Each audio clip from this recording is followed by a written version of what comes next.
ಸ್ನೇಹಿತರೆ ನಮಸ್ಕಾರ. Vascular necrosis of hip joints ಈ ಒಂದು ವಿಚಾರದ ಬಗ್ಗೆ ನಿಮ್ಮ ಹತ್ರ ಡಿಸ್ಕಸ್ ಮಾಡಬೇಕು. ಇದು ಇವರ ಹೆಸರು ಒಂದು ಉದಾಹರಣೆ ಮುಖಾಂತರ ಡಿಸ್ಕಸ್ ಮಾಡ್ತೀನಿ. ಇವರ ಹೆಸರು ನವೀನ ಅಂತ. ಇವರು ಒಂದು 32-33 ಇಯರ್ಸ್ ಏಜು. ಇಲ್ಲೇ ಬೆಂಗಳೂರಿನ ಕೂಡ್ಲು ಗೇಟ್ನವರು.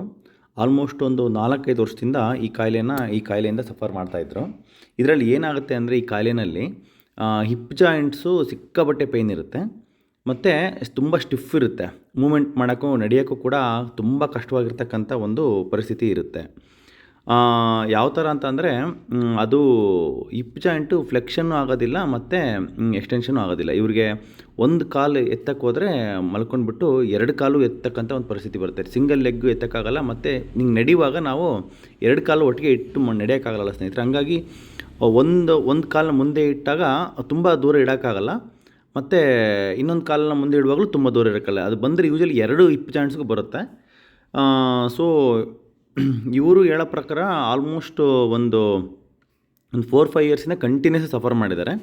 ಈ ಕಾಯಿಲೆ ಏನಕ್ಕಾಗುತ್ತೆ, ಹೆಂಗಾಗುತ್ತೆ, ಇದ್ರ ರಿಯಲ್ ಕ್ಯೂರ್ ಏನು ಅಂತ ನಾನು ಇನ್ನೂ ಈ ವಿಡಿಯೋದಲ್ಲಿ ಹೇಳ್ತೀನಿ. ಮತ್ತು ಲಾಸ್ಟಿಗೆ ಇವ್ರು ಹೆಂಗೆ ನಡೆದ್ರು 5 ದಿನ ಟ್ರೀಟ್ಮೆಂಟ್ ತೊಗೊಂಡ್ಮೇಲೆ ನಮ್ಮ ಹತ್ರ ಕಂಪ್ಲೀಟಾಗಿ ಎಷ್ಟು ಫಾಸ್ಟಾಗಿ ವಾಕ್ ಮಾಡ್ತಾರೆ, ಎಷ್ಟು ಫಾಸ್ಟಾಗಿ ಮೆಟ್ಟಿಳಿತಾರೆ ಅಂತಕ್ಕಂಥದ್ದನ್ನು ನಾನು ವಿಡಿಯೋನೂ ತೋರಿಸ್ತೀನಿ ಇಲ್ಲಿ. ಇದು ಫಸ್ಟು ಅವ್ರು ನಮ್ಮ ಹಾಸ್ಪಿಟ್ಲಿಗೆ ಬಂದಾಗ ಬಿಫೋರ್ ಟ್ರೀಟ್ಮೆಂಟ್ ವಿಡಿಯೋ.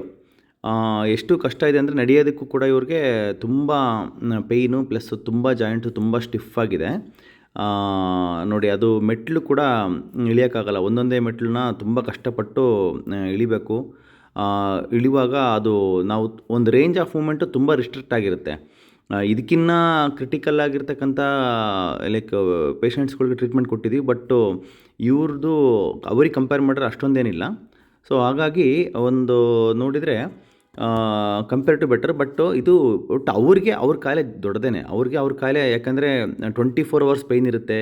ನೋಡಿ, ಅದು ಹತ್ತಕ್ಕೆ ಕೂಡ ಆಗೋಲ್ಲ. ಜಸ್ಟು ಅದು ಜಾಸ್ತಿ ಫ್ಲೆಕ್ಸ್ ಮಾಡೋಕ್ಕೆ ಆಗ್ತಿರಲ್ಲ ಹಿಪ್ ಜಾಯಿಂಟ್ನ. ಸೊ ಇದು ಆಲ್ಮೋಸ್ಟ್ ಇವರ ಒಂದು ಭಾಷೆನಲ್ಲಿ ಇವರ ಒಂದು ಲ್ಯಾಂಗ್ವೇಜಲ್ಲಿ ಹೇಳೋದಾದರೆ, ಇವರು ಮುಳುಬಾಗಲಿನಿಂದ ಹಿಡಿದು ಮಂಗಳೂರವರೆಗೂ ಇರಬಾರ್ದ ಎಲ್ಲ ಹಾಸ್ಪಿಟ್ಲಿಗೆ ತೋರಿಸಿದ್ದೀನಿ ಸರ್. ಎಲ್ಲಿಗೋದ್ರೂ ಇದಕ್ಕೆ ಸರ್ಜರಿ ಒಂದೇ ಹೇಳ್ತಾಯಿದ್ರು. ಸರ್ಜರಿ ಬಿಟ್ಟು ಬೇರೆ ಏನೂ ಹೇಳ್ತಾನೆ ಇರಲಿಲ್ಲ. ನಾನು ಇಷ್ಟು ಚಿಕ್ಕ ವಯಸ್ಸಿಗೆ ಸರ್ಜರಿ ಮಾಡಿಸ್ಕೊಂಡು ಚಿಕ್ಕ ಮಕ್ಕಳನ್ನ ನೋಡಿಕೊಂಡು ತುಂಬ ಲೈಫ್ ಟೈಮ್ ಸಫರ್ ಮಾಡಬೇಕಾಗುತ್ತೆ ಅಂತ ನಾನು ಸರ್ಜರಿನ ನನಗೆ ಹೋಗೋಕ್ಕೆ ಇಷ್ಟ ಇರಲಿಲ್ಲ. ಅಷ್ಟು ನಮಗೆ ಅದ್ರ ಬಗ್ಗೆ ಒಂಥರ ಅವರ್ಷನ್ ಅಂತ ಬಂದಿತ್ತು ಸರ್ಜರಿ ಅನ್ನೋ ವಿಷಯದ ಮೇಲೆ ನಮಗೆ. ಆಮೇಲೆ ಇಲ್ಲೇ ಕೂಡ್ಲುಗಟ್ಟಿಂದ HSR ಲೇಔಟ್ ನಿಮ್ಮ ಹಾಸ್ಪಿಟ್ಲು. ನನಗೆ ಆಮೇಲೆ ಯೂಟ್ಯೂಬ್ ವಿಡಿಯೋ ನೋಡ್ಕೊಂಡು ಬಂದು ಜಸ್ಟ್ 3.5 ಕಿಲೋಮೀಟ್ರ್ ಇದೆ. ಅಷ್ಟು ದೂರ ಹಾಸ್ಪಿಟ್ಲ್ಗಳಿಗೆ ಹೋಗಿ ಬಂದೀನಿ. ಇಲ್ಲಿ ನನಗೆ ಈ ಹಾಸ್ಪಿಟ್ಲಿಗೆ ಕಾಂಟ್ಯಾಕ್ಟ್ ಸಿಕ್ತು ಸರ್ ಅಂತ ಅವ್ರಿಗೆ ಮೇಯ್ನ್ಲಿ ಅವರು ತೋಡ್ಕೊಂಡಿದ್ದು ಅವ್ರ ಕಷ್ಟನ. ಇದು ಇವಾಗ ಬಂದಿರೋದು after just first day injections ಕೊಟ್ಟ ಮೇಲೆ ಇವ್ರದ್ದು ಈ ಥರ ಆಗಿರೋದು. ಜಸ್ಟು ಇದು ಇವಾಗ ಬರ್ತಿರ್ತಕ್ಕಂಥ ಈ ಪಾರ್ಟು. ದೆನ್ ಆಮೇಲೆ ಸರ್ಜರಿ ಬಗ್ಗೆ ಇವ್ರಿಗೆ ಮಾಡಿಸ್ಕೊಳಕ್ಕೆ ಇಷ್ಟನೇ ಇರಲ್ಲ. ಬಿಕಾಸ್ ಆಫ್ ಸರ್ಜರಿ ಅನ್ನೋದು ಒಂಥರ ಏನು ಸರ್ಜರಿ ಮಾಡ್ತಾರೆ ಅಂದರೆ ಟೋಟಲ್ ಹಿಪ್ ರಿಪ್ಲೇಸ್ಮೆಂಟ್, THR ಅಂತ ಕರೀತಾರೆ ಅದನ್ನ. 2 ಹಿಪ್ನು ಕೂಡ ರಿಪ್ಲೇಸ್ ಮಾಡ್ತಾರೆ. ಆ ರಿಪ್ಲೇಸ್ ಮಾಡಿದ್ರೂ ಕೂಡ ಅದು ಹೆಂಗಾಗುತ್ತೆ ಅಂದರೆ ಜಾಸ್ತಿ ಫ್ಲೆಕ್ಷನ್ ಮಾಡೋಕ್ಕಾಗಲ್ಲ. ಕೆಳಗಡೆ ಅಂತೂ ಕುತ್ಕೊಳ್ಳೋಕೆ ಆಗೋದೇ ಇಲ್ಲ ಟೋಟಲ್ ರಿಪ್ಲೇಸ್ಮೆಂಟ್ ಮಾಡಿದರೆ. ಕುಗ್ರಗಾಲ ಕುತ್ಕೊಳ್ಳೋದಾಗಲಿ, ಚಕ್ಬಕ್ಲು ಹಾಕೊಂಡು ಕುತ್ಕೊಳ್ಳೋದಾಗಲಿ ಅದು ಮಾಡೋಕ್ಕಾಗಲ್ಲ.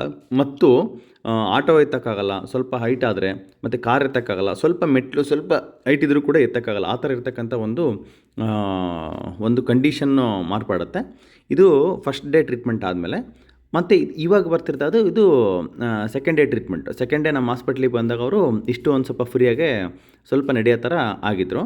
ಸೊ ಅವರು ಒಂದು ಸ್ವಲ್ಪ ಮುಖದಲ್ಲಿ ಒಂದು ಸ್ವಲ್ಪ ಖುಷಿನೂ ಇತ್ತು ಕಂಪೇರಿಟಿವ್ಲಿ. ಸ್ವಲ್ಪ ಇದು ಅವ್ರಿಗೆ ಮುಖ್ಯವಾಗಿ ಏನಕ್ಕೆ ಹಿಂಗೆ ವಾಸಿ ಆಯಿತು ಅಂದರೆ ಅವರ ಒಂದು ಹೇಳಿಕೆ ಪ್ರಕಾರ ನಾನು ಸರ್ಜರಿ ಇಲ್ದಂಗೆ ವಾಸಿ ಮಾಡ್ಕೋಬೇಕಂತ ಒಂದು ಸಂಕಲ್ಪ.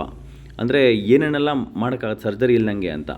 ಸರ್ಜರಿ ಇಲ್ದಂಗೆ ಅದು ಸ್ಟಿರಾಯ್ಡ್ ಇಂಜೆಕ್ಷನ್ ಕೊಡ್ದಂಗೆ ಮಾಡ್ತಕ್ಕಂಥ ಅವ್ರದ್ದು ಒಂದು ಸಂಕಲ್ಪ.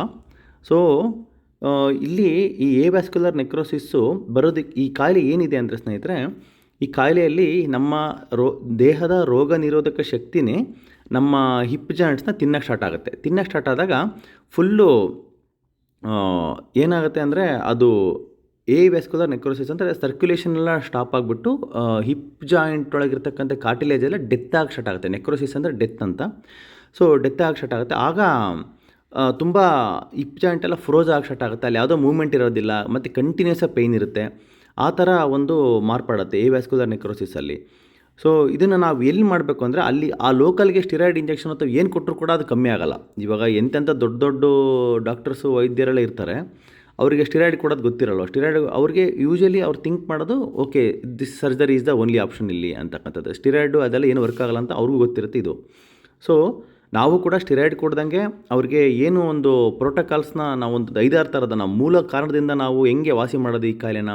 ಯಾಕೆಂದರೆ ರಕ್ತದಲ್ಲಿರ್ತಕ್ಕಂಥ ಸಮಸ್ಯೆನ ಹಿಪ್ ಜಾಯಿಂಟ್ಗೆ ಏನೋ ಒಂದು ಉಪಶಮನ ಮಾಡೋದ್ರಿಂದ ಆಗಲ್ಲ. ಸೊ ಹಂಗಾಗಿ ರಕ್ತದಲ್ಲಿರ್ತಕ್ಕಂಥ ಸಮಸ್ಯೆ ರಕ್ತದಿಂದನೇ ವಾಸಿ ಆಗಬೇಕಂತ ರಕ್ತದಲ್ಲಿ ಪ್ಲಸ್ ಕರುಳಲ್ಲಿ ಪ್ಲಸ್ ಹಿಪ್ ಜಾಯಿಂಟ್ಗೂ ಕೂಡ ಆ ಒಂದು ಎನರ್ಜಿ ಬ್ಲಡ್ ಸರ್ಕ್ಯುಲೇಷನ್ ಜಾಸ್ತಿ ಆಗೋದಕ್ಕೆ ನಾವು ಟ್ರೀಟ್ಮೆಂಟ್ ಕೊಡೋದು. ಈ ವಿಡಿಯೋ ಬಂದು ಆಫ್ಟರ್ 5 ಡೇಸ್ ಆದಮೇಲೆ, ಅಂದರೆ 5th ಡೇ ಟ್ರೀಟ್ಮೆಂಟ್ ಆದಮೇಲೆ ಎಷ್ಟು ಫಸ್ಟ್ ದಿನ ನಡೆಯೋಕ್ಕೆ ಕೂಡ ಆಗ್ತಿರಲ್ಲ, ಮೆಟ್ಲಿರ್ತಾ ಇಳಿಯೋಕ್ಕೆ, ಇವಾಗ ಎಷ್ಟು ಆರಾಮಾಗೆ ಇದು ಮಾಡ್ತಾಯಿದ್ದಾರೆ. ಸೊ ಇಷ್ಟು ಬ್ಯೂಟಿಫುಲ್ಲಾಗಿ ಆಗ್ತಕ್ಕಂಥ ಒಂದು ಟ್ರೀಟ್ಮೆಂಟ್ಗೆ ನಾವು ಸರ್ಜರಿ ಅಂತಕ್ಕಂಥ ಆಪ್ಷನ್ ಬೇಡ. ಇವ್ರಿಗೂ ಕೂಡ ಒಳ್ಳೆಯದಾಗಿದೆ. ಯಾಕಂದರೆ ಅವ್ರು ಭಗವಂತ ಅವ್ರು ಚೆನ್ನಾಗಿರಲಿ ಅಂತ ಒಂದು ಆಸೆ ಮಾಡಿಬಿಟ್ಟು ಅವ್ರಿಗೆ ವಿತೌಟ್ ಸರ್ಜರಿ ವಾಸಿ ಮಾಡೋದಕ್ಕೆ ಸಪೋರ್ಟ್ ಮಾಡಿದ್ದಾರೆ. ಸೊ ಎವ್ಯಾಸ್ಕ್ಯುಲರ್ ನೆಕ್ರೋಸಿಸ್ ವಿತೌಟ್ ಸರ್ಜರಿ ವಾಸಿ ಆಗುತ್ತೆ. ದಿಸ್ ಈಸ್ ಪಾಸಿಬಲ್ ಸ್ನೇಹಿತರೆ, ದಿಸ್ ಈಸ್ ಪಾಸಿಬಲ್.